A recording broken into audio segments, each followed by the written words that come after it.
Okay, my name is Stewart Gee, and I am the designer, producer, Ireland Land Agri-Food Deep Demonstration. A bit of a mouthful, but it basically means that I am the boots on the ground here in Ireland, or one pair of boots on the ground here in Ireland on our Agri-Food Deep Demonstration project here. So the deep demonstration here in Ireland is, our challenge owners are the Department of Agriculture, Food and the Marine here in Ireland, so a government department. They asked us nearly 3 years ago now to come in and support them to using our systems innovation approach, which is the deep demonstration, to support them and Irish agri-food stakeholders in transitioning from where they are to where they need to get to in terms of their climate commitments.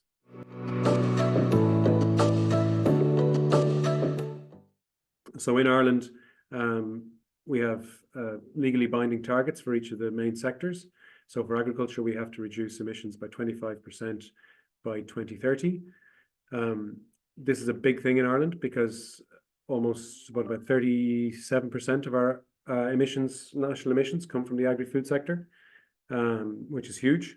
So a 25% reduction is massive, and this is a 19 billion euro industry here in Ireland. So it's huge, and it's a big challenge.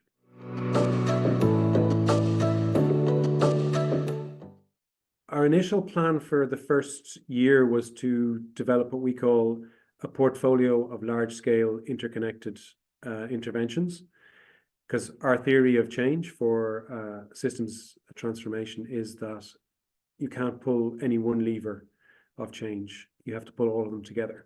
Otherwise, you won't get the change you're looking for.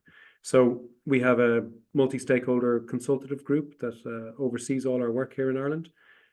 They include various state agencies, including Teagasc, which is a farm advisory research extension organisation here in Ireland, Board BIA, which is our food marketing board, the Environmental Protection Agency, various government ministries, so the Department of the Environment, Department of the Taoiseach, which is our Prime Minister's office, Department for Higher Education, Department for Enterprise, Trade and Employment, then basically farming organisations, Irish Farmers Association, Grain Growers Group, some of the banking institutions, some of the academic institutions.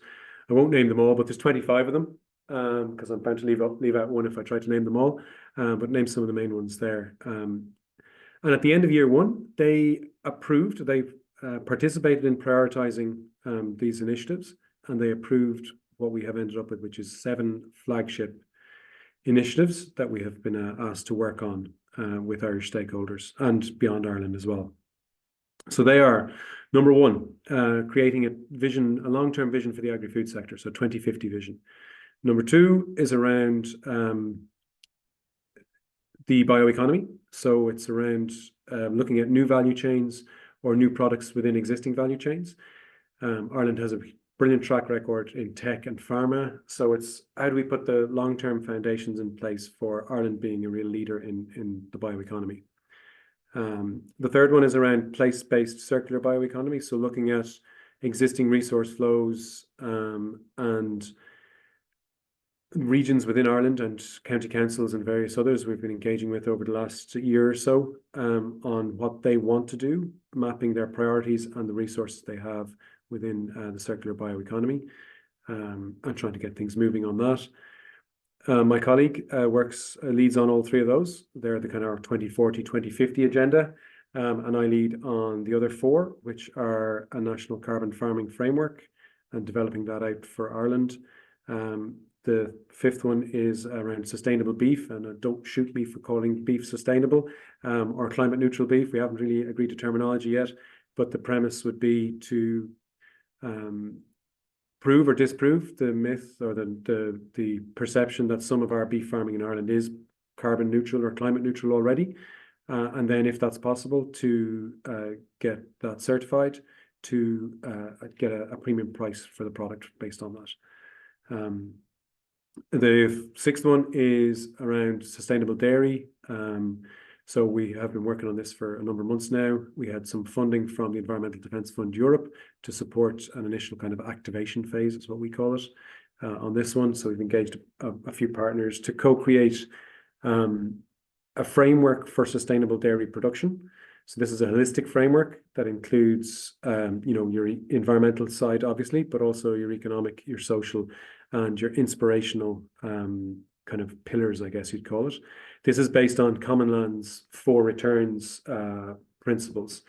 So we've really drawn heavily on their work through one of our partners on the project so far, which is the Bioregional Weaving Lab in Waterford.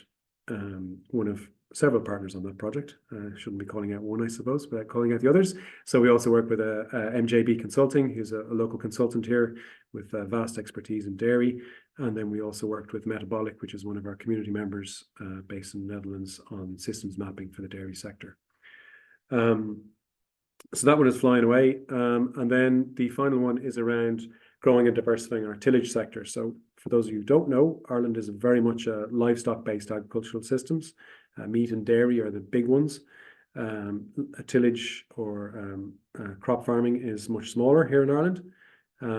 But there's an ambition to expand to 400,000 hectares by 2030, which is a significant expansion, about it. I don't know, what is it, about 8 or 10 or 12% expansion on what it is at the moment, which is significant and challenging because there's a lot of competition for land particularly from the dairy sector, which is more economically, what would you call it? Economically viable, I guess.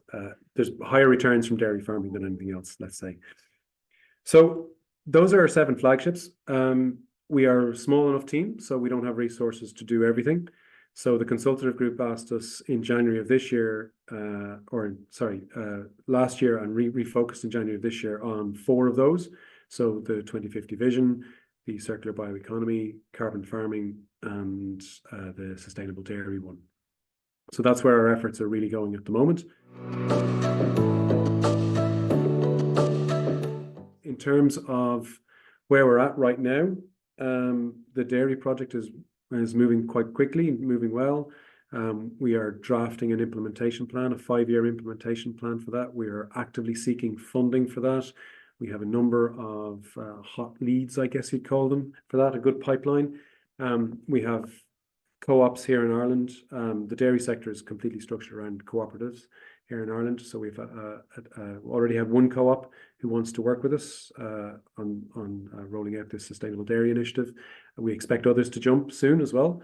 We have 2 co-ops who are working with us, and we expect others to jump soon.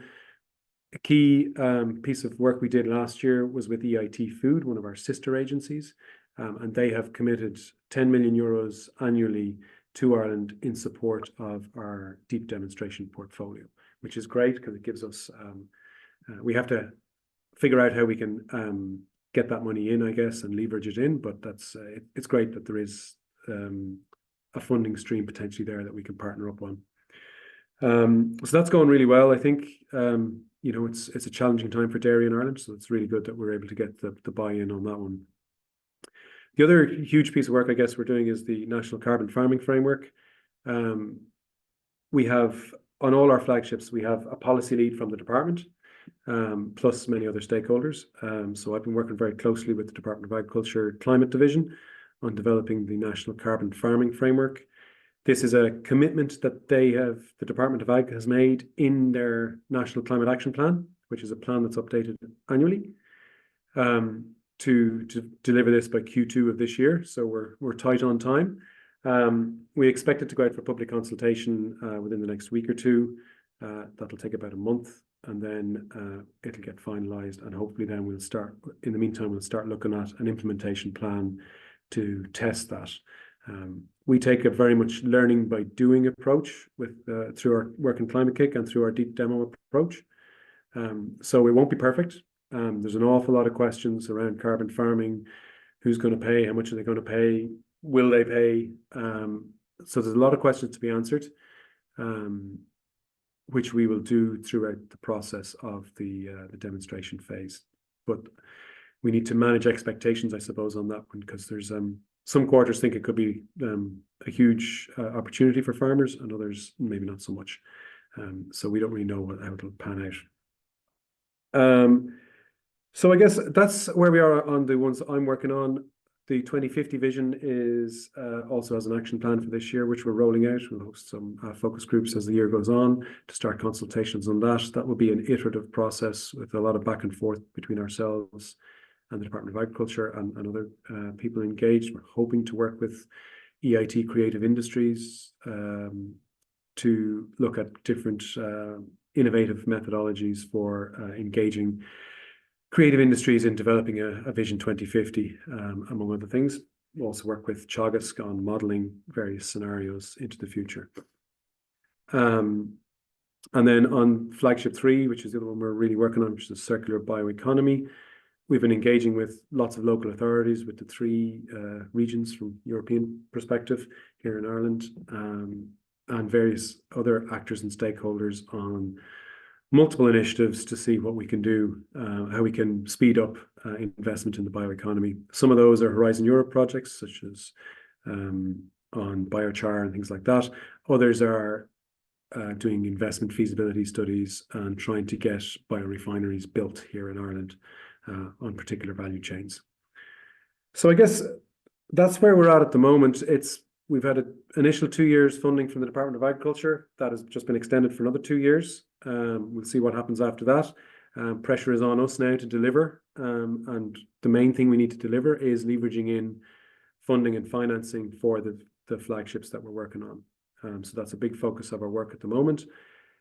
We're doing that within our own team, but obviously Climate-KIC and Kirsten and Andy at our kind of executive level are also working on building systems for financing portfolios of interventions, which isn't easy because they have to be blended finance. You're talking about grant funding, market-based funding, all kinds of things in between, and what kind of a fund structure would you need for that?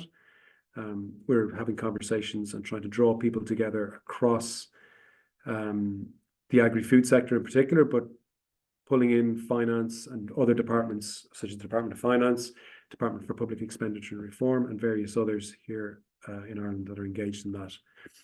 And across Europe, I should say. We've been talking to the European Investment Bank, European Investment Fund, and various others to try and see how we might set something up. There's a lot of interest in it, but it hasn't really been done before.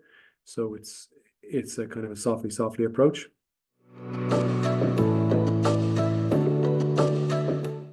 In terms of what you could do for us potentially as community members, we at the moment we are just at the phase where we were developing our implementation plans for the 4 priority flagships. We will be doing the other 3 eventually at some point, we hope. And what we are looking for is anybody who has an innovative solution that can drive down emissions or improve sustainability, be it economic, environmental, or social, within the dairy sector. We'd be very interested in talking to you.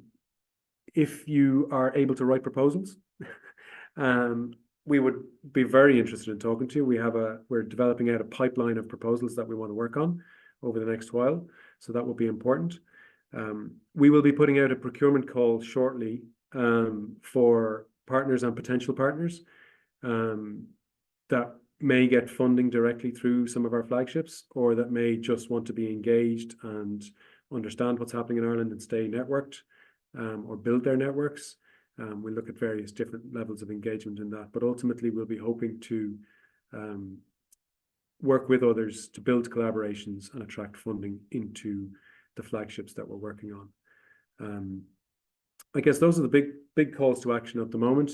And obviously you can contact us by reaching out to myself or the community team here in Climate-KIC, or anyone you know in Climate-KIC, and they can put you in touch with the Ireland Land Agri-Food Deep Demonstration. You can find a link on our Climate-KIC website to what we do here in Ireland. So, and I'm sure my details are on there, and you can feel free to reach out. Yeah, so I think that's about it from me. Any questions, do please get in touch with us. Thank you.